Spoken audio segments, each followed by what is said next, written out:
ಟೂರಿಸಂಗೆ ಅಂತ ಹೆಸರಲ್ಲಿ ಇವಾಗ ಏನು ಮಾಡ್ತಾ ಇದ್ದಾರೆ, ಅದು ನಮ್ಮ ಹೆಮ್ಮೆಯಾದ ನದಿ ಬೆಟ್ಟಗೆ ಡ್ಯಾಮೇಜ್ ಮಾಡಕ್ಕೆ ನೋಡ್ತಿದ್ದಾರೆ. ದೊಡ್ಡಬಳ್ಳಾಪುರ ಜನರು ಎಚ್ಚೆತ್ಕೋಬೇಕು, ಚಿಕ್ಕಬಳ್ಳಾಪುರ ಜನರು ಎಚ್ಚೆತ್ಕೋಬೇಕು. ಈ ರೋಪ್ವೇ ಪ್ರಾಜೆಕ್ಟ್ ಇಂದ ಡ್ಯಾಮೇಜ್ ಆಗುತ್ತೆ, ಯಾವುದೇ ರೀತಿ ಅನುಕೂಲಗಳು ಜನಸಾಮಾನ್ಯರಿಗಿಲ್ಲ.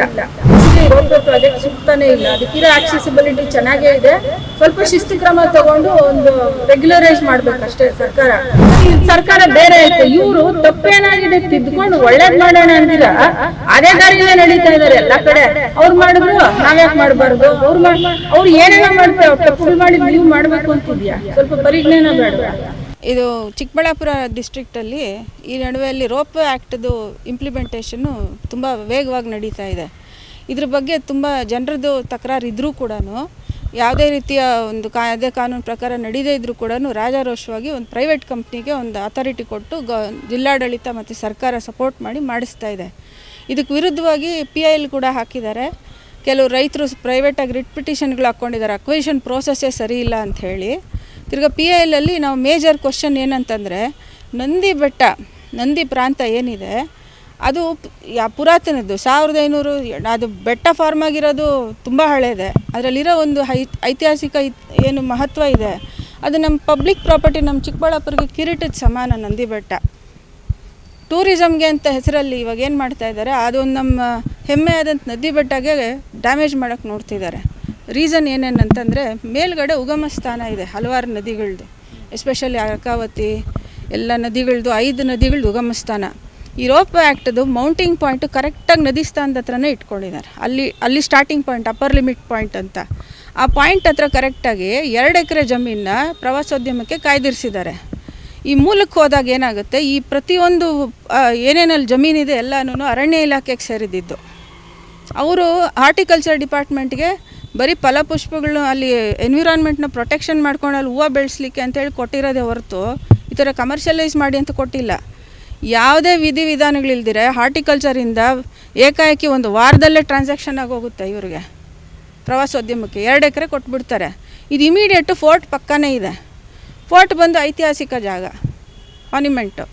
ಈ ಥರ ಮಾನ್ಯುಮೆಂಟ್ ಇದ್ದು, ನದಿ ಉಗಮ ಸ್ಥಾನ ಇದ್ದು, ಅದಕ್ಕೆ ಸಪ್ರೇಟ್ ಸ್ಟ್ಯಾಟ್ಯೂಟ್ಸ್ ಅಡ್ಡ ಬರ್ತಾಯಿದ್ರು ಕೂಡ ನಮ್ಮ ಜಿಲ್ಲಾಡಳಿತ ಎಲ್ಲ ರಾಂಗ್ ರಿಪೋರ್ಟ್ಸ್ ಕೊಟ್ಟು ಸರ್ಕಾರಕ್ಕೆ ಪ್ರತಿಯೊಂದು ಏನೇನು ಬೇಕೋ ಅವ್ರಿಗೆ ಅನುಕೂಲ ಮಾಡಿಕೊಡೋಂಗೆ PPP ಪ್ರಾಜೆಕ್ಟ್ ಅಂತ, ಪಬ್ಲಿಕ್ ಪ್ರೈವೇಟ್ ಪಾರ್ಟ್ನರ್ಶಿಪ್ ಪ್ರಾಜೆಕ್ಟ್ ಅಂತ ಮಾಡ್ತಿದ್ದಾರೆ. ಆ ಪ್ರೈವೇಟ್ ಪರ್ಸನ್ಗೆ ಡೈನಾಮಿಕ್ಸ್ ಅನ್ನೋದು ಒಂದು ಕಂಪ್ನಿಗೋಸ್ಕರ ಅನುಕೂಲ ಮಾಡಿಕೊಡ್ಲಿಕ್ಕೆ ಮ್ಯಾನಿಪ್ಯುಲೇಷನ್ಸ್ ಜಾಸ್ತಿ ಮಾಡಿದ್ದಾರೆ. ರೆಕಾರ್ಡ್ಸಲ್ಲಿ ಸರ್ಕಾರಕ್ಕೆ ಮಾಹಿತಿ ತಪ್ಪು ಕೊಟ್ಟಿದ್ದಾರೆ. ನಂದಿ ಗ್ರಾಮದಲ್ಲಿ ಏನಿದೆ ಅದನ್ನ ನಂದಿ ಗ್ರಾಮ ಅಂತ ತಗೋತಾ ಇದ್ದಾರೆ. ಇಲ್ಲಿ ನಾವು ತಿಳ್ಕೊಬೇಕು, 2 ವಿಧವಾಗಿ ವಿಂಗಡಿಸಿದ್ದಾರೆ. ನಂದಿ ಗ್ರಾಮ ಬೇರೆ, ನಂದಿ ಬೆಟ್ಟ ಬೇರೆ.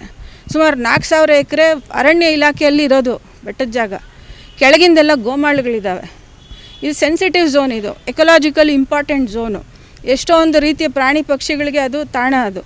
ಮತ್ತು ಇನ್ನೊಂದು, ನಂದಿ ಬೆಟ್ಟದ ಮಧ್ಯದಲ್ಲಿ ಕವಲು, ಈಗ ವ್ಯಾಲಿ ಅಂತ ಏನು ಹೇಳ್ತೀವಿ, ಅಲ್ಲಿ ದಾರಿ ಮಾಡಿರೋದು ನಾವು. ಅದನ್ನು ನಾವು ಜ್ಞಾಪಕ ಇಟ್ಕೋಬೇಕು. ಮೊದಲಿಂದ ದಾರಿ ಇರಲಿಲ್ಲ ಚಿಕ್ಕಬಳ್ಳಾಪುರಕ್ಕೆ ಆ ಕಡೆಯಿಂದ. ಸೊ ಮೇಜರು ದೊಡ್ಡಬಳ್ಳಾಪುರದಿಂದ ಚಿಕ್ಕಬಳ್ಳಾಪುರಕ್ಕೆ ಕನೆಕ್ಟಿವಿಟಿ ಇರೋದೇ ವ್ಯಾಲಿಯಲ್ಲಿರೋ ದಾರಿ. ಈ ದಾರಿಗೆ ಒಂದು ಕಡೆ, ಈ ಕಡೆ ರೈಟ್ ಸೈಡಿಗೆ ಬಂದರೆ ಚಿಕ್ಕಬಳ್ಳಾಪುರ, ಲೆಫ್ಟ್ ಸೈಡ್ಗೆ ಬಂದರೆ ದೊಡ್ಡಬಳ್ಳಾಪುರ ಜೂರಿಸ್ಡಿಕ್ಷನ್ನು. ಇವರು ಏನು ಮಾಡ್ತಾಯಿದ್ದಾರೆ, ರಾಂಗ್ ಇನ್ಫಾರ್ಮೇಷನ್ ಸರ್ಕಾರಕ್ಕೆ. ಇದು ಬರೀ ಚಿಕ್ಕಬಳ್ಳಾಪುರ ಜೂರಿಸ್ಡಿಕ್ಷನ್ ಪ್ರಾಜೆಕ್ಟ್ ಮಾಡಿದ್ದಾರೆ. ಬಟ್ ಇದರಲ್ಲಿ ಟೋಟಲ್ ಇನ್ವಾಲ್ವ್ಮೆಂಟು ದೊಡ್ಡಬಳ್ಳಾಪುರದವರು ಇದ್ದಾರೆ. ಅಲ್ಲಿಂದ ಜಿಲ್ಲಾಡಳಿತ ಫುಲ್ಲು ಸಪೋರ್ಟ್ ಮಾಡಿ ಸುಮಾರು 20 ಎಕರೆಯಷ್ಟು ಜಮೀನು ಇನ್ನೂ ಅಪ್ರೂವಲ್ಲೇ ಆಗಿಲ್ಲ, ವರ್ಗಾವಣೆ ಮಾಡಿಬಿಟ್ಟಿದ್ದಾರೆ ಇವ್ರಿಗೆ. ಇದು ಫಾರ್ಮ್ 53, 57 ಹಾಕ್ಕೊಂಡಿರೋರ್ದೆಲ್ಲ ರದ್ದುಗಳು. ಅದು ಹೆಂಗೆ ವರ್ಗಾವಣೆ, ರಾತ್ರೋರಾತ್ರಿ ವರ್ಗಾವಣೆಗಳು. ಮೊದಲು 1617 ಆಗಿತ್ತು ಕುಡವತಿ ಅನ್ನೋ ಜಾಗದಲ್ಲಿ. ಕೂಡ ಅಪ್ರೂವಲ್ಸ್ ಸಿಗಲ್ಲ ಅಂಥೇಳಿ ಗ್ರೀನ್ ಬೆಲ್ಟು ಅಂತೇಳಿ ರದ್ದಾಯಿತು, ಅಲ್ಲಿ ಪಾರ್ಕಿಂಗ್ ಪ್ಲೇಸಿಗೆ ಸರಿ ಇಲ್ಲ ಅಂತ. ಇವರು ಫಸ್ಟಿಂದ ಏನು ಮಾಡ್ತಾಯಿದ್ದಾರೆ, ಕೆಳಗಿನ ಭಾಗನ ಜನಕ್ಕೆ ತೋರಿಸ್ತಾ ಇದ್ದಾರೆ ಹೊರತು ಮೇಲಿನ ಭಾಗ ತೋರಿಸ್ತಿಲ್ಲ. ನಮ್ಮ ಕಂಟೆನ್ಷನ್ ಏನಂದರೆ, ನೀನು ಮೇಲೆ ಹೋಗಿ ರೀಚ್ ಆಗೋ ಜಾಗನೇ ಇಲ್ಲಿಗಲ್ಲು ಅಂದಮೇಲೆ ಕೆಳಗೆ ಏನಕ್ಕೆ ಬೇಕು ನಿಂಗೆ ಜಾಗ? ಕೆಳಗಿನ ಭಾಗ ಏನಕ್ಕೆ ಅಕ್ವೈರ್ ಮಾಡ್ತಾಯಿದ್ದೀರಾ? ಮೇಲೆ ನೀನು ಮಾಡಲಿಕ್ಕೆ ಸಾಧ್ಯ ಇಲ್ಲ. ಅದು ರಿವರ್ ಆ್ಯಕ್ಟು ಎಲ್ಲ ಹೇಳ್ತದೆ. Karnataka state lake act section 14 ಪ್ರಕಾರ ಎನಿ ವಾಟರ್ ಬಾಡಿ, ನೀರು ಇದೆಯೋ ಇಲ್ವೋ, ಡ್ರೈ ಆಗಿದೆಯೋ ಹರಿತಿದೆಯೋ ಇಲ್ವೋ, ಕುಂಟೆ, ಕೆರೆ, ಕಾಲುವೆ ಎನಿ ಅಂದಮೇಲೆ ರಿವರು ಸೇರ್ತದೆ. ಅದನ್ನು ಯಥಾಸ್ಥಿತಿ ಕಾಪಾಡಬೇಕು ಅಂತ ಸರ್ಕಾರ ಒಂದು ಸ್ಟ್ಯಾಟ್ಯೂಟೇ ಮಾಡಿದೆ. ಇವರು ಎಷ್ಟು ಚೆನ್ನಾಗಿ ಹೇಳ್ತಾರೆ ಅಂದರೆ, ಮಳೆ ಬಂದಾಗ ಮಾತ್ರ ನೀರು ಬರುತ್ತೆ, ರಿವರ್ ಏನು ಹರಿತಿಲ್ಲ, ಇದು ನಮ್ಮ ಜಿಲ್ಲಾಡಳಿತ ಕಸ್ಟೋಡಿಯನ್ ಆಗಿರಬೇಕಾಗಿರೋಂಥ ಸರ್ಕಾರ ಪ್ರೈವೇಟ್ ಪರ್ಸನ್ಗೆ ಸಪೋರ್ಟ್ ಮಾಡೋಂಗೆ ವರ್ಷನ್ಸ್ ಕೊಡ್ತಾ ಇದ್ದಾರೆ. ಜನರಿಗೆ ವಿರುದ್ಧವಾಗಿ ಅವರು ಡಿಸ್ಟ್ರಿಕ್ಟ್ ಆಡಳಿತಕ್ಕೆ ಏನಿದೆಯೋ ನಮ್ಮ ಪ್ರೊಟೆಕ್ಷನ್ ವಿರುದ್ಧವಾಗೇ ಕೊಡ್ತಾ ಇದ್ದಾರೆ. ಮುಟ್ಟಬಾರ್ದು ಅಂದಮೇಲೆ ಮುಟ್ಟಬಾರ್ದು, ಅದಕ್ಕೆ ನಾವು ಮುಟ್ತೀವಿ, ಹಿಂಗೆ ಮುಟ್ತೀವಿ, ಹಂಗೆ ಮುಟ್ತೀವಿ ಅನ್ನೋಕ್ಕೆ ಇವ್ರು ಯಾರು ಸ್ಟ್ಯಾಟ್ಯೂಟ್ಸ್ನ ಚೇಂಜ್ ಮಾಡಲಿಕ್ಕೆ? First point. ನಿಮಗೆ ಮೇಲಿನ ಪಾಯಿಂಟ್ ರಿಜೆಕ್ಟ್ ಆದಮೇಲೆ ಕೆಳಗಿನ ಪಾಯಿಂಟಲ್ಲಿ ಅಕ್ವಸಿಷನ್ ಏನಕ್ಕೆ ಬೇಕು ಲ್ಯಾಂಡ್ದು? ಇವಾಗ ಕೋರ್ಟಲ್ಲಿ ಕೇಸ್ ಪೆಂಡಿಂಗ್ ಇರುವಾಗ already Chikkaballapur survey number controversy ಅಂತ ಹೇಳಿ ಚಿಕ್ಕಬಳ್ಳಾಪುರ ಸರ್ವೆ ನಂಬರ್ ಬಗ್ಗೆ ಮಾತ್ರನೇ ಹೇಳಿದ್ದಾರೆ ಎಲ್ಲ ಕಡೆ ರಿಪೋರ್ಟ್ಸಲ್ಲಿ. ದೊಡ್ಡಬಳ್ಳಾಪುರದ್ದು ತೋರಿಸ್ಕೊಂಡಿಲ್ಲ. ಸುಮಾರು 20 ಎಕರೆಯಷ್ಟು ಅಕ್ವೈರ್ ಆಗೋಗಿದೆ. ಈಗ ನಿನ್ನೆಯಿಂದ ಈಚೆಗೆ ನಡೀತಾ ಇರೋ ಕೆಲಸ ಏನಂದರೆ ಪೆಂಡಿಂಗ್ ಇದೆ ಇನ್ನು ಕೋರ್ಟಲ್ಲಿ ಕೇಸು. ಇವರೇ ರಿಪೋರ್ಟ್ ಸರಿಗೆ ಟೈಮ್ ಕೊಡ್ತಾ ಇಲ್ಲ ಅಲ್ಲಿಗೆ. ದೊಡ್ಡಬಳ್ಳಾಪುರ ಬೌಂಡ್ರಿಯಲ್ಲಿ ಸರ್ವೆ ನಂಬರ್ 96 ಆಲ್ರೆಡಿ ಕಾಂಪೌಂಡ್ ಎಲ್ಲ ಕ್ಲೀನ್ ಮಾಡಿ ಒಂದು ಶೀಟ್ ಕಾಂಪೌಂಡ್ ಹಾಕ್ಕೊಂಡು ಬೋರ್ವೆಲ್ ಕೊರೆಸ್ತಾ ಇದ್ದಾರೆ. ಇಷ್ಟು ರಾಜಾರೋಷವಾಗಿ ಅಪ್ರೂವ್ ಆಗಿಲ್ಲದೆ ಇರೋ ಒಂದು ಪ್ರಾಜೆಕ್ಟಿಗೆ ಜಾಗ ಕೊಟ್ಟು ಈಗ ಸರ್ಕಾರದವರೇ ಅವ್ರನ್ನ ಬಿಟ್ಟು ಏನು ಬೇಕೋ ಮಾಡ್ಕೊಳ್ಳಿ ಅಂತಂದರೆ ಇದೇನು ಕ್ಯಾಪಿಟಲಿಸ್ಟ್ ಎಕಾನಮಿನ ಡೆಮೋಕ್ರಸಿನ ಅಂತ ಅರ್ಥ ಆಗ್ತಿಲ್ಲ ನಮಗೆ.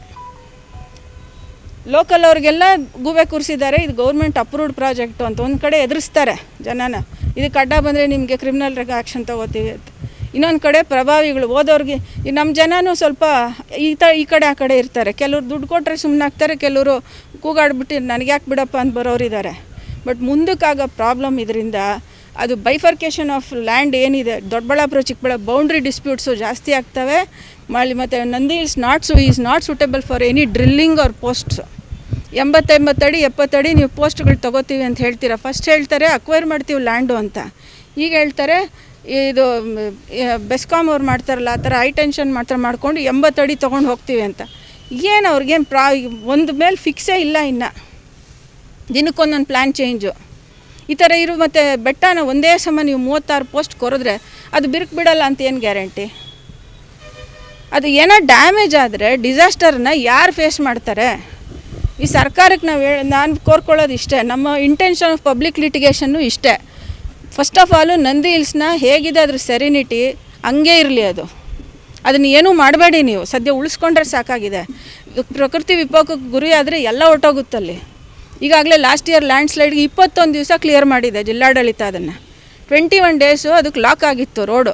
ಜನರಿಗೆ ಎಷ್ಟು ಅಸ್ತವ್ಯಸ್ತ ಆಗಿತ್ತು ದಿನನಿತ್ಯ ಕಾರ್ಯಗಳೆಲ್ಲನೂ. ತಿರ್ಗಾ ಇವಾಗ ಮೆಟಲ್ದು ವಾಲ್ ಮಾಡಿದ್ದಾರೆ. ಈಗಲೇ ಅದೇ ಜಾಗದಲ್ಲೇ ಇವಾಗ ಇದನ್ನು ಮೌಂಟಿಂಗ್ ಪಾಯಿಂಟ್ ಮಾಡ್ತಾ ಇರೋದು. ಕೆಳಗಿಂದ ಲೋವರ್ ಲಿಮಿಟ್ಟು ಅಲ್ಲೇ ಹತ್ತಿರದಲ್ಲೇ ಬರ್ತಾ ಇರೋದು. ಸೊ ಬೆಟ್ಟಕ್ಕೂ ತೊಂದರೆ, ಅದು ನಮ್ಮ ಕರ್ತವ್ಯ ಉಳಿಸ್ಕೊಳ್ಳೋದು. ಸಾರ್ವಜನಿಕರಿಗೆ ಒಂದು ಸುಳ್ಳು ಮಾಹಿತಿ ಕೊಟ್ಕೊಂಡು ಸರ್ಕಾರಕ್ಕೆ ಪ್ರೈವೇಟ್ ಪರ್ಸನ್ಸ್ಗೆ ಅನುಕೂಲ ಆಗಂಗೆ ಆಡ್ತಿರೋ ಇಂಥ ಜಿಲ್ಲಾಡಳಿತಕ್ಕೆ ನಾವು ಸಪೋರ್ಟ್ ಮಾಡದೇ ಇರೋದೇ ಒಳ್ಳೆಯದು. ಸೊ ನಮ್ಮ ಪ್ರಕಾರ ಅದಕ್ಕೆ ವಿರೋಧ ವ್ಯಕ್ತಪಡಿಸಲೇಬೇಕು. ಬೇಡವೇ ಬೇಡ ಈ ಪ್ರಾಜೆಕ್ಟ್ ಅಂತ ನಾವು ಹೇಳ್ತೀವಿ.